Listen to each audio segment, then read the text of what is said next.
Hermanos, volvemos al pasaje del Nuevo Testamento en Lucas 19, del 28 al 44. Le he puesto de título a mi sermón una irracional ceguera que puede sonar a un contrasentido. Pero vamos a bregar con este pasaje en un sermón corto en esta tarde y ver la irracionalidad de la ceguera de Israel y la consecuencia terrible del pecado en la vida de los seres humanos. Oramos en esta tarde mientras buscamos Lucas capítulo 19, versículos del 28 al 44. Buen Dios, tú que gobiernas sobre todas las cosas, te damos gracias, porque en tu misericordia eterna, tú nos permites exponer tu palabra. Gracias por los méritos de Cristo, porque si no fuera por los méritos de la cruz, no estuviéramos aquí. Te pido humildemente en el nombre de Jesús, que llegues al corazón de tu pueblo por tu palabra, que este medio de gracia que es tu palabra siga fortaleciendo a esta congregación. Oh Señor, nos esperan grandes retos, grandes metas para esta congregación. Nuevas noticias muy buenas llegan, pero sin ti nada podemos hacer. Prepara a esta congregación en tu palabra para los retos del futuro. Que siempre vea espiritualmente más allá de lo que miran los hombres. Y que siempre en su corazón la gloria tuya sea su prioridad. Por Cristo Jesús. Amén y amén. Irracional ceguera.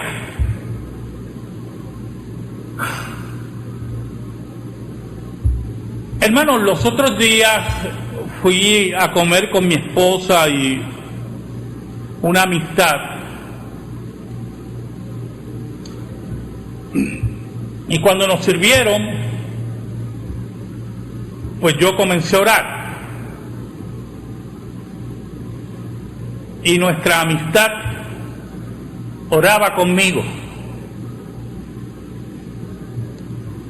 Posteriormente mi esposa me comentaba, ¿viste la manía de orar en desorden?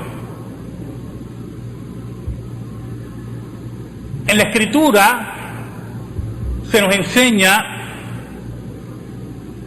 sobre todas las cosas el orden en la adoración a Dios. Y cuando hay una persona orando, todos los otros están en comunión, en un solo espíritu, acompañando esa oración. Pero si hay una persona orando y todos los otros están orando según sus necesidades personales, lo que debe ser una oración de comunión se convierte en un desorden religioso. Y no es que estoy siendo dramático por una oracioncita en un almuerzo, ¿verdad? Sería muy suspicaz. Pero es el ejemplo que quiero tomar para que veamos que en muchas áreas de la vida religiosa, cristiana, de muchos creyentes, lo irracional, porque no hay una educación y un orden, está presente. Cada cual está preocupado por sus intereses. Y por eso en una oración colectiva, cuando usted va a una iglesia en el cual la congregación no está educada, usted ve que cuando empieza a orar el líder se forma un gallinero terrible porque cada cual busca su interés en la oración y se rompe la comunión y se vuelve irracional la adoración.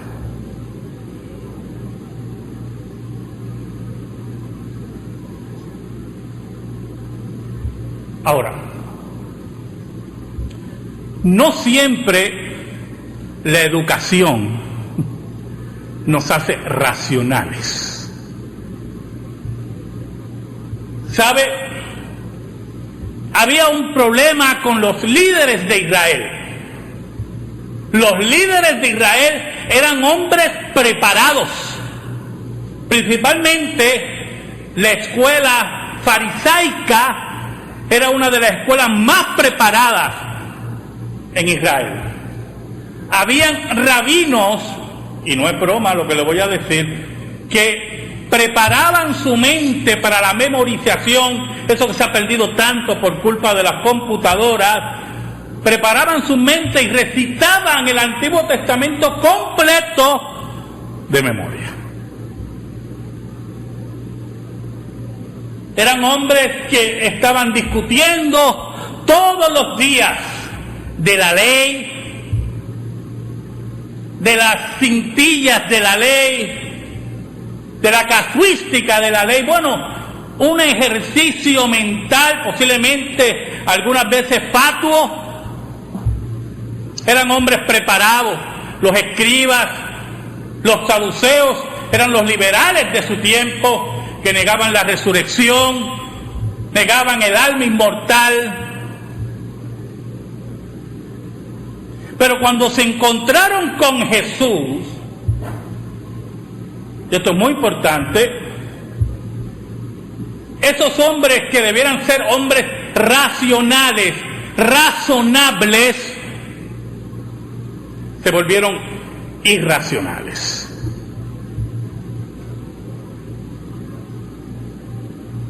Estaban profundamente ciegos, ciegos de odio, ciegos de rechazo a Jesús.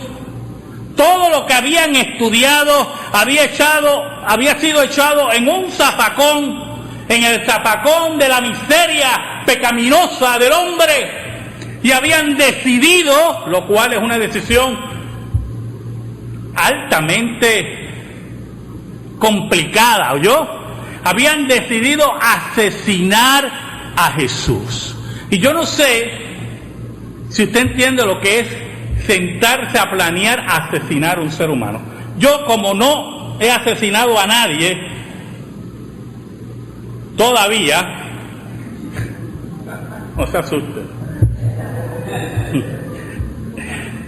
pues no sé lo que es sentarse a planear, pero he visto tantas historias verídicas de personas que se sientan a planear un asesinato. ¿Hasta dónde llega el odio de un ser humano para planear un asesinato?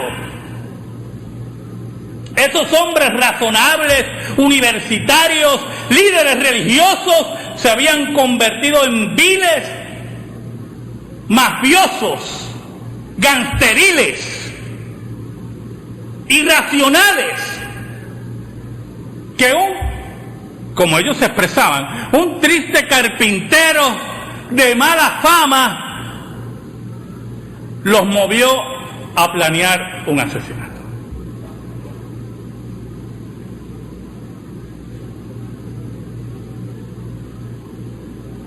Había varios problemas en el pensamiento irracional de la élite religiosa de Israel. Número uno, habían personas dentro de la élite religiosa de Israel que no eran tan enemigos de Jesús. Nicodemo es uno. Habían algunos que discutían dentro de esa irracionalidad por qué se tenía que ser tan enemigo de Jesús.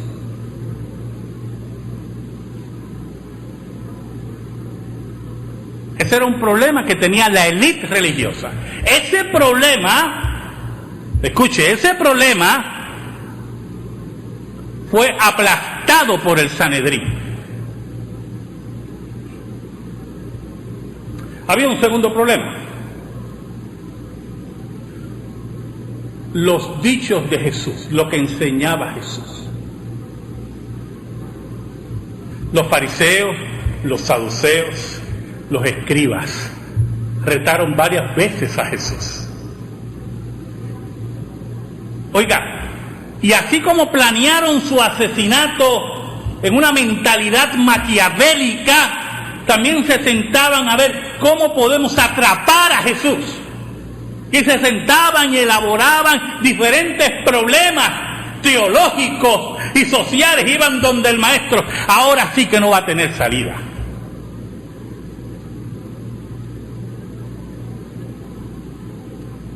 ¿Sabe? Cuando yo preparo los estudios bíblicos que voy a enseñarle a ustedes, primero yo me convenzo de lo que enseño. ¿Oyó? Y usted dirá, bueno, no es lógico, ¿oyó? No se crea que eso es lógico. Los pastores liberales, enemigos de la Biblia, los que no creen en el nacimiento virginal, ni creen en Adán y Eva como personajes históricos, ni creen en los milagros de la Biblia, cuando enseñan todo eso, porque le interesa su cheque. Y mucha gente me ha preguntado, pero ¿cómo eso es posible? Bueno, es sencillo y es complicado. Usted llega al seminario o al cementerio donde estudiaron y llega con muchos afanes y con mucho amor a un Señor, no sé si decir al Señor, porque cuando uno ha recibido el amor del Espíritu Santo en su corazón, nunca abandona a Cristo, ¿oyó? Usted se puede alejar, usted se puede pelear con Dios, coger esos corajes tontos que le dan con Dios, pero nunca abandonar al Maestro. Usted volverá de rodillas ante Él. Pero eso es molestias que nos dan. No es lo mismo de ser un liberal que niega la Escritura. Y usted puede llegar al seminario con muchas aspiraciones y de momento en ese seminario, en esa tumba, le empiezan a enseñar y a dudar del nacimiento virginal, de los milagros del Antiguo y Nuevo Testamento, y usted sigue estudiando y dice, caramba, pero puede ser que más adelante me explique, y sigue. De momento terminó su maestría en divinidad, tiene un título y ya no cree en su título. Dice, yo volver a empezar a estudiar, mejor me voy a una iglesia pastoral y me gano mi cheque. Y posiblemente están 20 años en una iglesia predicando del nuevo día o de problemas sociales. Yo conocí un pastor que era amigo de Peter Weaver y era pastor en Ponce. Iba a decir el nombre, yo no digo nombres. Oiga, y todos los domingos predicaba de lo que había leído en la semana. En ese tiempo era el periódico El Mundo. Y yo tenía otro amigo pastor que estaba en Ponce y lo conocía personalmente, y yo le preguntaba, mire, ¿y qué es la vida de tal? Me decía, pues esta semana predicó del área de sociales del periódico El Mundo, porque no creen en la Escritura, no creen en la palabra de Dios, no creen que Jesucristo es el Hijo de Dios, no creen que Jesucristo venció la muerte. Y el púlpito se convierte en una plataforma puramente política y no una plataforma profética de llamar a los hombres y mujeres al arrepentimiento y arreglar su vida con Dios. Bueno, en fin, confrontaban al maestro y planeaban todas estas cosas. Y cuando yo le doy los estudios bíblicos a ustedes, yo me convenzo primero y después pienso lo que ustedes me pueden preguntar. Y digo, ¿qué me preguntará Omar si llega al estudio? ¿Qué me preguntará José Ramírez? ¿Qué me preguntará Diana? Ya me empieza a preguntar desde casa, y algunas veces estoy en el estudio y esto, y yo, chica, déjame terminar. ¿Y qué me preguntarán? Y me preparo por donde, cualquier hueco, porque lo que yo creo y me he convencido es porque creo que es la correcta interpretación del texto bíblico. Y entonces siento la satisfacción y la alegría del Espíritu de Dios de enseñárselos a ustedes. Pero los fariseos, los saduceos, los escribas se reunían a ver cómo atrapamos a Jesús. Y aunque no creamos en esto, olvídate, vamos a ver si lo atrapamos. Y ahí estaba el problema. Ahí estaba el problema, la ceguera profunda espiritual de Israel, que era irracional. Y venían donde el maestro, y ahora que lo vamos a atrapar. Y Cristo, que número uno, bueno, el único problema con Cristo es que era Dios. Y si usted se pone a discutir con Dios, usted la lleva de perder. ¿No yo? Usted la lleva de perder.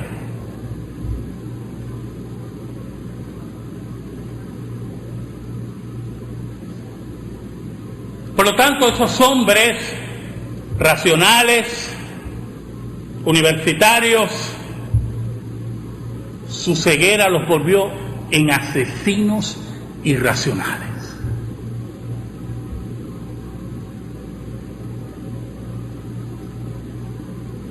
Era una ceguera irracional. Por lo tanto, se acercaba la hora de poner en acción la eliminación del maestro. Y llega la hora de la entrada triunfal. Y yo cuando miraba ese texto en esta semana y meditaba en él, yo pensaba en ustedes.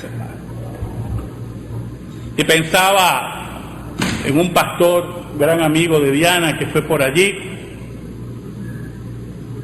gran amigo mío también. Y me decía, ¿tú vas a predicar de nuevo de la entrada triunfal?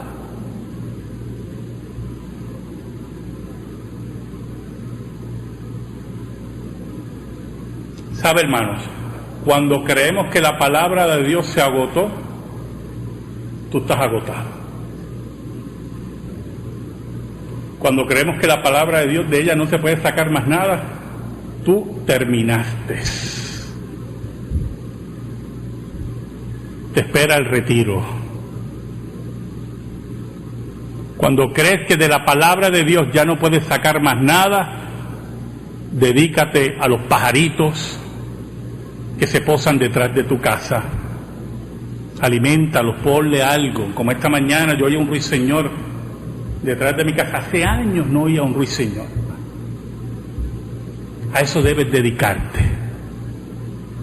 Pero cuando estás consciente que la palabra de Dios es eterna y nunca se agota. Oiga, que hay un miembro de esta iglesia que todos los años lee la Biblia completa. ¿Sabe lo que me dijo? Siempre encuentro algo nuevo. Y ya lleva varios años. La palabra de Dios no se agota. El maestro llega frente a Jerusalén. Los fariseos quieren asesinarlo, pero hay un problema. Y es el tercer problema que tenían: el pueblo. No solamente la enseñanza de Jesús como segundo problema, sino el pueblo. El pueblo seguía a Jesús. Pero había un problema con esos muchachos que seguían a Jesús. El 90% lo seguía por los panes y los peces. Pero los fariseos, la élite religiosa, irracional y ciega de Israel, le tenía miedo al pueblo. Muchas veces quisieron arrestar a Jesús, y dicen los evangelistas, pero por miedo a la multitud no lo hacían. Y aquí entra algo muy importante, hermanos, muy importante del ministerio. Cuando Dios lo llama a usted al ministerio, a servir en la congregación, a servir en comités de trabajo, a servir como diácono, como anciano, o a servir como ministro del Evangelio de Cristo. Usted no puede ceder a la presión del pueblo si usted está consciente que lo que está haciendo es correcto. Había un problema con ellos. Ellos cedían a la presión del pueblo porque acá atrás de algo decía, estamos mal. Pero como era un odio irracional y una ceguera irracional, no oían a su conciencia.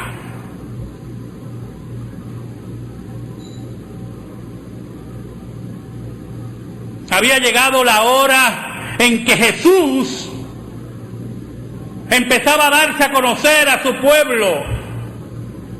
Y el pueblo lo seguía posiblemente religiosamente, pero ahí estaba presente, alabando al Maestro. Ahora, hay algo muy importante en el versículo 37 que quiero discutir con ustedes en esta tarde, en esta ceguera irracional de Israel.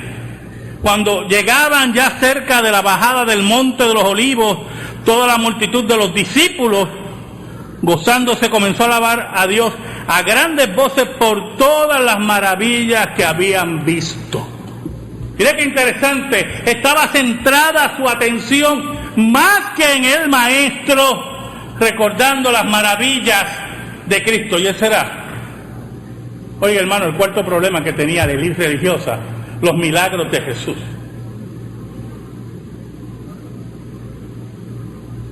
Allí estaba Jesús sanando enfermos de nacimiento, resucitando muertos, y la élite religiosa no sabía qué hacer. Pero no doblaban sus rodillas ante el Maestro. Y gritaban, si leemos el versículo 38 al 40, diciendo: bendito el Rey que viene en el nombre del Señor, paz en el cielo y gloria en las alturas. Entonces algunos de los fariseos de entre la multitud le dijeron: Maestro, reprende a tus discípulos. Él respondiendo les dijo: os digo que si estos callaran, las piedras clamarían. Ustedes han perdido la base religiosa de Israel. Ustedes no pueden pedir aquí ninguna represión.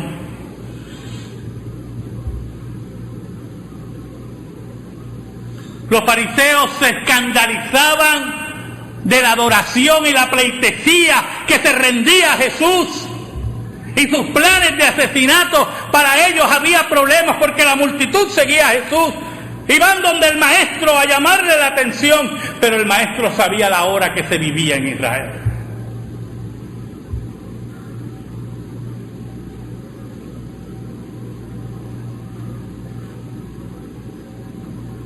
¿Sabe, hermano? Cuando usted no sabe la hora que usted vive en relación a Dios, sus días están contados, ¿oyó? Entienda eso.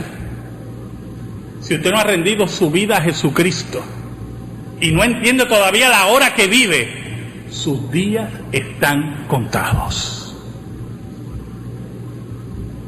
Si tú no vives la hora de tu rebeldía y lo que has hecho contra la ley de Dios, tus días están contados.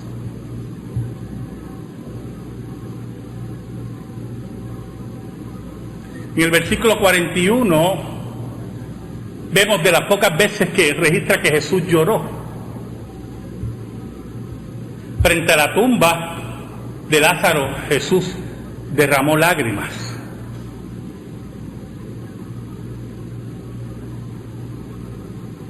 ¿Sabe, hermano? Frente a la tumba de Lázaro, en el original, qué cosa tremenda, en el original las lágrimas de Jesús eran de indignación, ¿oyó?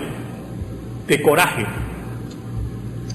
La construcción que da Juan del relato de Lázaro, que es el único que habla de la resurrección de Lázaro, el Evangelio según San Juan, es que Jesús se indignó frente a la muerte que se llevó a su amigo. Ese lloro era un lloro de coraje, de indignación frente a la muerte. Pero aquí este lloro es de profunda tristeza. ¿Sabe algo? Jesús se identifica en este versículo con su pueblo Israel. Nacionalmente se identifica con Israel.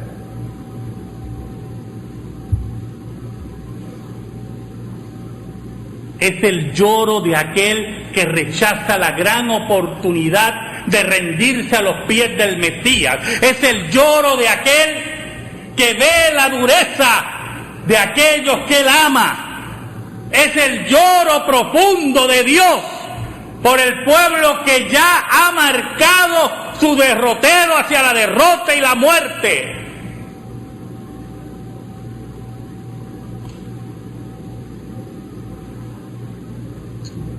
¿Sabe, hermano? Pensé mucho en este versículo. ¿Sabe por qué? Escuche. Jesús ya había anunciado varias veces a Israel que el reino iba a ser quitado a ellos y entregado a otro pueblo. Que por el rechazo de Israel, este era su fin. Pero una semana antes, prácticamente unos días antes de ser crucificado, Jesús llora de nuevo por Jerusalén. Por eso le hablo de la identificación con su pueblo. Lo que dice Juan, a los suyos vino y los suyos no los recibieron. La ceguera irracional de Israel era tal que Jesús sabía lo que iban a hacer con él y lo que iba a hacer el Imperio Romano con Israel. Por eso en el versículo 42 dice, diciendo, oh, si también tú conocieses a lo menos en este tu día lo que es para tu paz, mas ahora está encubierto de tus ojos. Israel estaba totalmente ciego. Una ceguera irracional. No iban a recibir la paz romana. No iban a recibir la paz de Dios, no iban a recibir ninguna paz. Porque la verdadera paz que estaba frente a sus ojos, el príncipe de paz, estaba siendo rechazado por Israel. Jesús conocía lo que había en el corazón de los fariseos, Jesús conocía lo que había en el corazón de la élite religiosa de Israel, pero Jesús sabía que las personas que gritaban allí, Hosana, el que viene en el nombre del Señor, sabía que muchos de ellos gritarían, crucifícale, crucifícale. Sabía que los discípulos que estaban allí van a huir como cobardes en la hora de su arresto.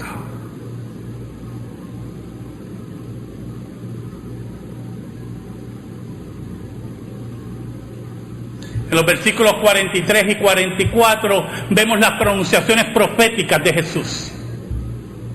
Jesús era rey y era profeta. En este plano lo vemos como rey y como profeta. Dice, porque vendrán días sobre ti cuando tus enemigos te rodearán con vallados y te sitiarán, y por todas partes te estrecharán y te derribarán a tierra y a tus hijos dentro de ti, y no dejarán en ti piedra sobre piedra, por cuanto no conociste el tiempo de tu visitación.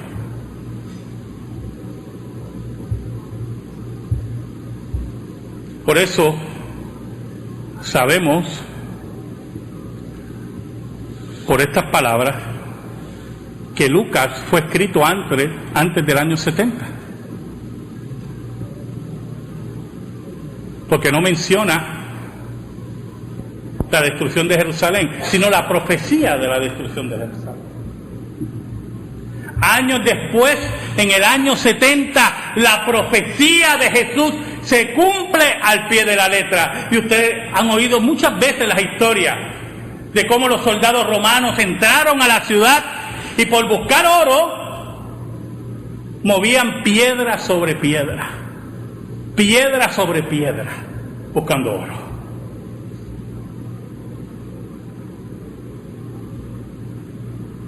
Cuando la ceguera irracional del hombre lo lleva a darle las espaldas a Dios. Cuando la ceguera irracional del ser humano lo lleva a blasfemar contra Dios. Cuando la ceguera irracional de nuestras vidas nos lleva a tomar coraje con Dios. No te olvides, tus días están contados. Amén.